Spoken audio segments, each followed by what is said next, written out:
Jobs target YouTube channel देखने वाले सारे साथियों ने भाई एक बार फिर से मेरी तरफ से हाथ जोड़ के राम राम भाई। तो दोस्तों आज की वीडियो के अंदर आप ये करने वाले हैं चाइल्ड डेवलपमेंट एवं पेडागोजी। ठीक है, तो चाइल्ड डेवलपमेंट एवं पेडागोजी जो मोस्ट इंपॉर्टेंट टॉपिक आप लोगों का एचटेट के एग्जाम के लिए, जिसको हम हिंदी में बोलते हैं बाल विकास एवं शिक्षा शास्त्र। तो आज हम उसके बारे में बिल्कुल डिस्क्रिप्शन से मतलब पूरे विस्तार से समझेंगे हर एक पर्सन के बारे में।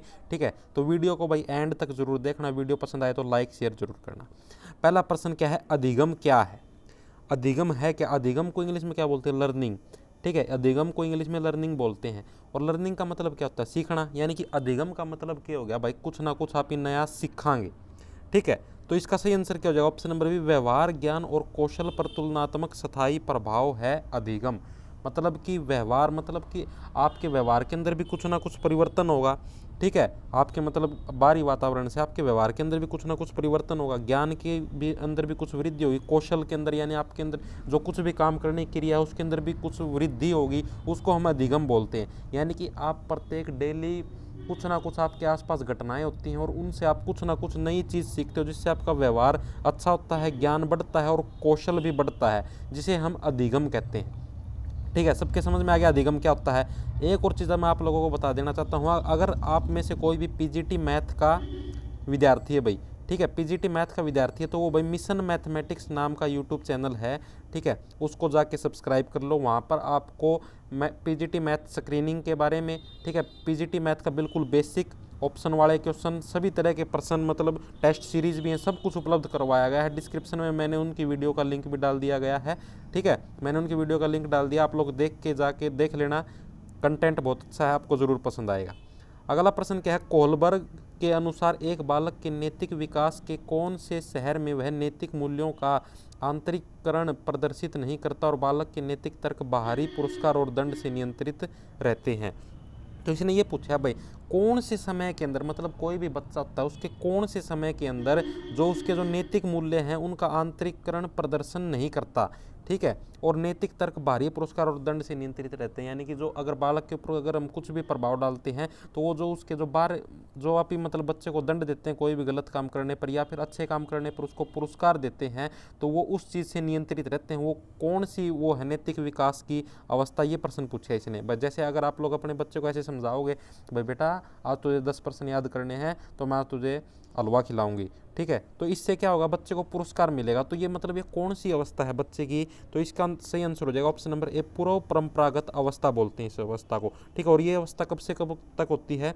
4 से 10 वर्ष की उम्र तक होती है पूर्व परंपरागत अवस्था। ठीक है, इस अवस्था के अंदर क्या होती है, इस अवस्था के अंदर बच्चा खुद कुछ गलत या सही नहीं सोच सकता।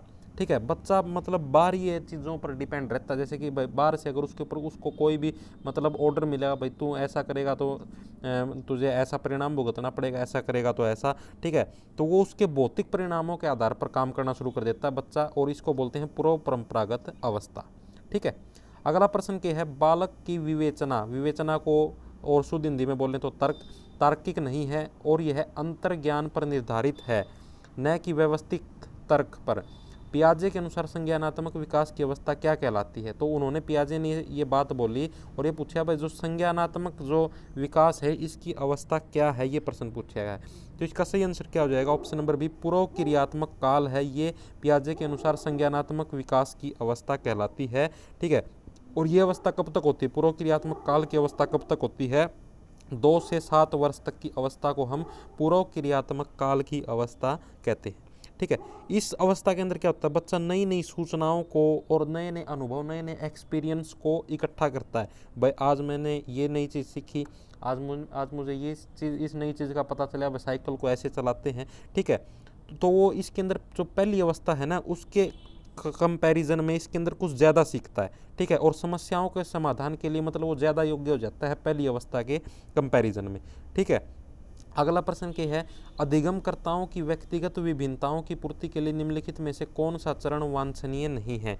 जो अधिगमकर्ता यानी कि जो लर्नर्स हैं, जो सीखने वाले हैं, ये प्रश्न पूछा है जो सीखने वाले हैं उनकी व्यक्तिगत विभिन्नताओं की पूर्ति के लिए कौन सा चरण वांछनीय नहीं है? वांछनीय का मतलब है भाई कौन सा चरण है वो जरूरी नहीं है, ये प्रश्न पूछा है।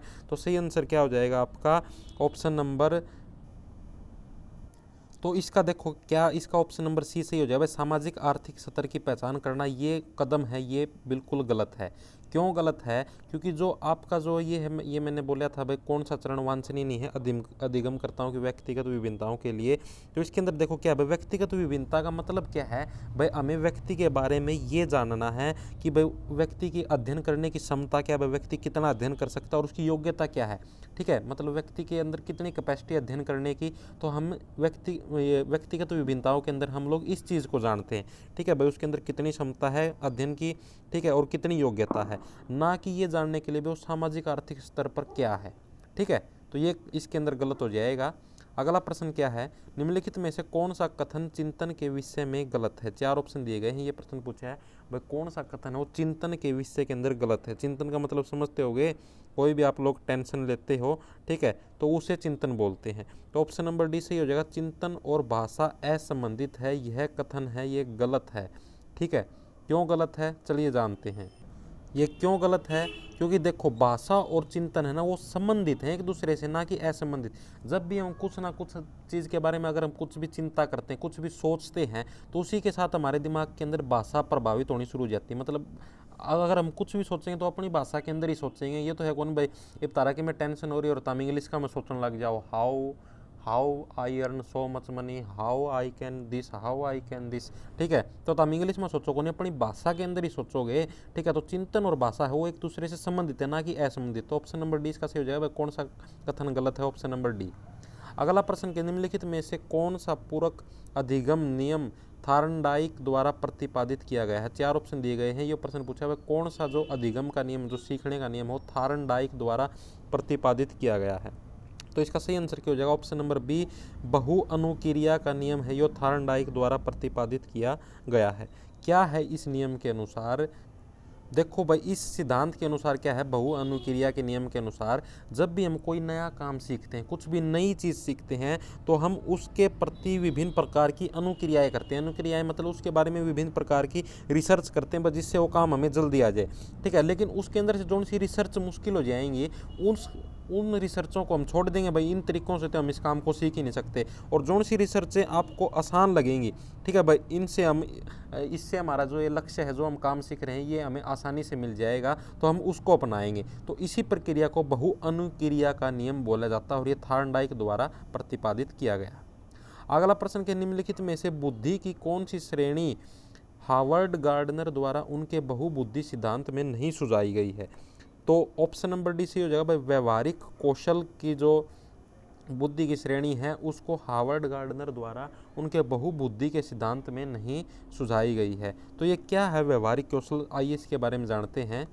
तो गार्डनर ने क्या कहा था भाई, ये जो गार्डनर ने जो सिद्धांत दिया था बहुबुद्धि का सिद्धांत, इसके अनुसार उसने क्या कहा था कि प्रत्येक व्यक्ति के अंदर है ना 7 प्रकार की प्रतिभाएं होती हैं। प्रतिभाएं का मतलब कौशल, मतलब उसके अंदर 7 प्रकार के टैलेंट होते हैं प्रत्येक व्यक्ति के अंदर। ठीक है, और हर व्यक्ति के अंदर 7 टैलेंट नहीं होते, किसी व्यक्ति के अंदर 1 टैलेंट होगा, उन 7 के अंदर से किसी के अंदर 2 भी हो सकते हैं, 2 से फालतू किसी व्यक्ति के अंदर टैलेंट नहीं होंगे।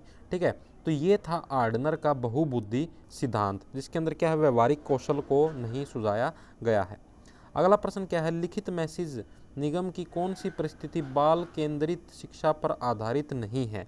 तो 4 ऑप्शन दिए गए हैं, तो कौन सी है वो जो बाल केंद्रित शिक्षा पर आधारित नहीं है। तो ऑप्शन नंबर डी सी हो जाएगा। प्रदर्शन है वो बाल केंद्रित शिक्षा पर आधारित नहीं है।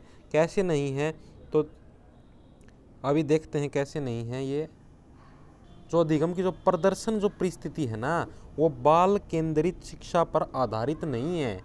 ठीक है, इसको इसके अंदर शामिल ही नहीं किया गया, सिर्फ इनको शामिल किया गया। समस्या आधारित अन्वेषण और निर्देशित अन्वेषण, इनको ही बाल केंद्रित शिक्षा के अंदर सम्मिलित किया गया है।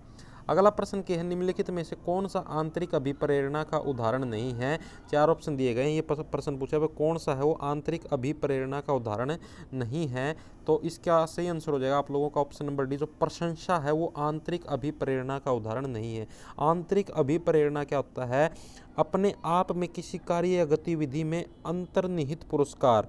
ठीक है, यानी कि आप लोग समझे नहीं, अभी समझाता हूँ क्या होता है इसके अंदर। अगर हम जैसे कुछ भी काम करते हैं कुछ भी काम करते हैं तो उसके अंदर हम जो लुत्फ उठाते हैं, यानी कि जो हम आनंद लेते हैं वो काम करने के अंदर, कुछ भी हम शिक्षा से संबंधित कुछ भी काम करते हैं तो हम जो आनंद महसूस करते हैं, भाई आज मैंने ये 1 चैप्टर कर लिया, आज 2 चैप्टर कर लिया, अपने आप को खुद ही पुरस्कृत करते रहते हैं। ठीक है, तो इसको हम आंतरिक अभिप्रेरणा का ये पार्ट मानते हैं। ठीक है, और इसके उदाहरण के कौन कौन से हैं, जैसे कि आंतरिक अभिप्रेरणा के भूख, प्यास, प्रेम, क्रोध। ठीक है, बहुबुद्धि सिद्धांत के प्रवर्तक कौन थे, यानी जो मन के फ्रेम या ढांचे के सिद्धांत भी बोल देते हैं, इसके प्रवर्तक कौन थे, ये प्रश्न पूछा गया है। ठीक है, तो इसका सही आंसर क्या हो जाएगा, option number A Harvard gardener, जो ऊपर भी मैंने बताया था, वो बहुबुद्धि के सिद्धांत या प्रवर्तक थे। मैंने बता दिया था आप लोगों को, बहुबुद्धि यानी 7 प्रकार के टैलेंट होते हैं। ठीक है, अगला प्रश्न क्या, सतत और व्यापक मूल्यांकन के विषय में निम्नलिखित में से कौन सा कथन गलत है। सतत और व्यापक मूल्यांकन के अंदर से ऑप्शन नंबर सी, इसमें निदानात्मक मूल्यांकन सम्मिलित नहीं है। ठीक है, सतत और व्यापक मूल्यांकन के अंदर। अगले प्रश्न की तरफ बढ़ते हैं। वैसे मैं आप लोगों को बेसिकली बता देता हूँ भाई सतत मूल्यांकन होता क्या, सतत और व्यापक मूल्यांकन का मतलब क्या है। जो प्राथमिक उद्देश्य क्या है सतत और व्यापक मूल्यांकन का, भाई विद्यार्थी का विद्यालय उपस्थिति के दौरान उससे संबंधित कोई भी प्रत्येक पहलू है ना, उसका मूल्यांकन करना है। ठीक है, और इस विद्या के द्वारा क्या होता है, विद्यार्थियों का सतत मूल्यांकन करते हुए परीक्षा के भय से उनको मुक्त रखा जाता है। ठीक है, ये होता है सतत और व्यापक मूल्यांकन का मेन पार्ट। अगला प्रश्न के निम्नलिखित में से कौन सी शिक्षण अधिगम व्यू रचना को क्या बोलते हैं, कौशल सृजनात्मकता के विकास में बाधा पहुंचाती है। तो कौन सी शिक्षण अधिगम व्यू रचना है, ठीक है, जो इसके अंदर बाधा पहुंचाती है, तो ये बताना हमें। ऑप्शन नंबर सी सही हो जाएगा इसका। शिक्षण अधिगम के दौरान विद्यार्थियों को अति नियंत्रित करना। अति नियंत्रित का मतलब ज़्यादा उनके ऊपर प्रेशर करना, भाई ऐसे मत करो, ऐसे मत करो, ऐसा मत करो। ठीक है, या फिर उन्हें मुक्त रूप से चिंतन या स्वतंत्रता ना देना। ठीक है, विचार प्रकट करने की वजह से, भाई तुम मैं क्लास में बोल रहा हूँ तो कोई भी क्लास में नहीं बोलेगा, सारे चुप रहेंगे, तो इसे बोलते हैं हम अति नियंत्रता। अगला प्रश्न क्या है, बालकों की सामाजिक दक्षता के विकास के लिए निम्नलिखित में से कौन सी परवरिश शैली अधिकतम प्रभावित है। ठीक है, तो मतलब कौन सी परवरिश शैली हो सबसे ज़्यादा अच्छी है बच्चों के सामाजिक दक्षता के विकास के लिए, तो ये प्रश्न पूछा गया है। तो इसका सही आंसर क्या हो जाएगा, ऑप्शन नंबर सी सही हो जाएगा भाई इसका, प्राधिकारिक। ठीक है, इस शैली के अंदर क्या होता है, इसके अंदर क्या होता है, बच्चों की सामाजिक दक्षता के विकास के लिए जो प्राधिकारिक शैली है ना, ये मतलब सबसे ज़्यादा प्रभावकारी है। क्यों, इस शैली के अंदर बच्चे के सही और गलत निर्णयों की जांच होती रहती है। ठीक है, तथा गलत कार्यों को करने के लिए इस शैली में रोका भी जा सकता है। ठीक है, और सही लक्ष्य की ओर बीच बीच दिशा निर्देशित भी किया जाता है। भाई बच्चों को, भाई आप लोग सही लक्ष्य की तरफ जा रहे हो तो आप लोगों को बीच बीच में क्या करना है। ठीक है, आवश्यकता पड़ने पर उन्हें सही दिशा निर्देश भी दिए जाते हैं। इसमें बच्चों के साथ लोकतांत्रिक व्यवहार किया जाता है, मतलब बच्चों के ऊपर ओवर प्रेशर नहीं डाला जाता, भाई ऐसे करो, मेरी क्लास में बोलना नहीं। ठीक है, अगला प्रश्न के निम्नलिखित में से कौन सा उपकरण संरचनात्मक आकलन के लिए उपयुक्त प्रतीत नहीं होता है। तो बताना भाई कौन सा उपकरण है वो संरचनात्मक आकलन के लिए उपयुक्त प्रतीत नहीं होता। तो इसका सही आंसर क्या हो जाएगा आप लोगों का, ऑप्शन नंबर बी सही हो जाएगा, मानदंड संदर्भित परीक्षण है, यह आपका संरचनात्मक विकास के लिए उपयुक्त नहीं है। अगला प्रश्न क्या है, अधिगमकर्ताओं के सतत और व्यापक मूल्यांकन के विषय में निम्नलिखित में से कौन सा कथन सही है। ठीक है, मतलब जो लर्नर्स हैं उनके सतत और व्यापक मूल्यांकन के विषय में कौन सा कथन सही है, ये प्रश्न पूछा गया है। तो इसका सही आंसर हो जाएगा ऑप्शन नंबर ए, संकलित आकलन औपचारिक आकलन कहलाता है, ये कथन इनका बिल्कुल सही है। ठीक है, अगला प्रश्न क्या है, आखिरी प्रश्न की तरफ बढ़ते हैं, शायद आखिरी नहीं और भी हैं। अधिगम अयोग्यता उपयुक्त रूप से परिभाषित की जा सकती है, मतलब अधिगम अयोग्यता है वो मेनली किस चीज़ से परिभाषित की जा सकती है, ये प्रश्न पूछा गया है इसके अंदर। तो इसका सही आंसर क्या हो जाएगा, ऑप्शन नंबर बी है, आंतरिक और केंद्रीय तंत्रिका तंत्र के दुष्क्रिया से होती है। जो अधिगम अयोग्यता है ये आंतरिक और केंद्रीय तंत्रिका तंत्र के किससे होती है, दुष्क्रिया से होती है। अगला प्रश्न क्या है, विकास के संबंध में निम्नलिखित में से कौन सा कथन सार्थक है, मतलब विकास, बच्चों के विकास से संबंधित कौन सा कथन सार्थक है, ये प्रश्न पूछा गया है। ऑप्शन नंबर बी सही हो जाएगी, है आनुवांशिकी और वातावरण की अंतःक्रिया का परिणाम है। मतलब अब विकास है ना, ये तो अपने पेरेंट्स पर ही डिपेंड करेगा। अगर किसी का बाबू लंबा है तो बालक लंबा होगा, बाबू गाठा है और बालक की उम्मीद रखो तो हम 6 फुट का हो जाएगा, तो ऐसा नहीं होएगा। ठीक है, वातावरण के ऊपर भी डिपेंड करेगा, आपके आसपास का माहौल कैसा है। अगला प्रश्न क्या है, अधिगम के सामाजिक निर्मित निर्मितिवादी उपागम की विशेषता है। जो सामाजिक जो निर्मितिवादी उपागम है इसकी विशेषता क्या है? तो सही आंसर हो जाएगा ऑप्शन नंबर सी, अधिगम के लिए दूसरों के सहयोग पर बल देना। मतलब सीखने के लिए आपको दूसरे का सहयोग लेना ही पड़ेगा, तो इसके ऊपर बल देना जो है वो निर्मितिवादी उपागम की विशेषता है। अगला प्रश्न क्या है? समावेशन का तात्पर्य है एक विशेष आवश्यकता वाले बालक को नियमित कक्षा में शिक्षित करना। और कितने समय के लिए ये भी पूछा है, कुछ समय के लिए, अधिकांश समय के लिए, पूरे समय के लिए, कैसे शिक्षित करना है उसको। तो इसका सही आंसर क्या हो जाएगा? ऑप्शन नंबर सी, पूरे समय के लिए उसको शिक्षित करना पड़ेगा। ठीक है, तब उसके अंदर, बच्चे के अंदर क्या होगा, आप लोगों का मतलब समावेशन उसके अंदर कंप्लीट होगा। तो ये थे साथियों आप लोगों के मोस्ट इम्पोर्टेंट पेडागोजी के, चाइल्ड डेवलपमेंट एवं पेडागोजी के प्रश्न। वीडियो पसंद आई हो तो भाई लाइक शेयर जरूर करना, कमेंट करके बताना वीडियो कैसी लगी। धन्यवाद।